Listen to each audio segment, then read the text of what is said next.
À l'Institut Royal Météorologique, on procède toutes les 3 heures à des relevés multiples qui concernent la pression atmosphérique, la température et le degré d'humidité de l'air, l'intensité du vent, la nébulosité et la quantité de précipitations.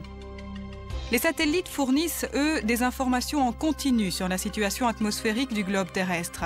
Ces informations sont intégrées dans des modèles mathématiques. Le travail du prévisionniste consiste à comparer les différentes prévisions que les modèles produisent et à les confronter à la réalité afin d'établir son propre pronostic. Certains instruments, comme les radiomètres développés par l'IRM, servent de référence mondiale. Les données intéressent toute la communauté scientifique qui cherche à évaluer les variations dans l'équilibre climatique du globe. L'IRM procède également 4 fois par jour à des observations en altitude. Un ballon gonflé à l'hydrogène et auquel on a arrimé une radiosonde monte jusqu'à une trentaine de kilomètres. La sonde retransmet ces informations directement au sol.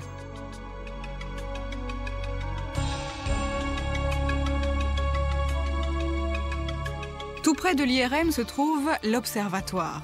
C'est là que, depuis bien longtemps, on étudie les planètes, les astéroïdes et les comètes qui se baladent dans le système solaire. Dès le début du siècle dernier, un important programme de recherche et d'observation photographique d'astéroïdes et de comètes a été mis en place. L'Observatoire royal est à l'origine de la découverte de nombreuses petites planètes de notre galaxie. Un département spécial de l'Observatoire scrute le Soleil en permanence.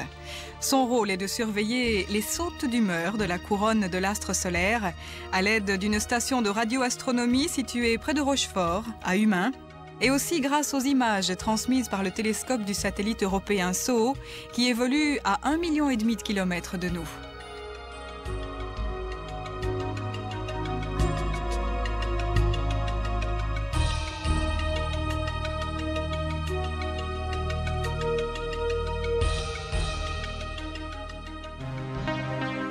En relation avec ses partenaires internationaux, le département de sismologie étudie tous les tremblements de terre.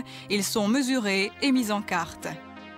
À cet effet, la Belgique possède un réseau de stations équipées de sismographes.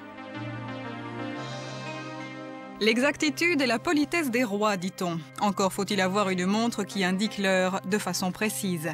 Aujourd'hui, ce sont les horloges atomiques qui s'en chargent.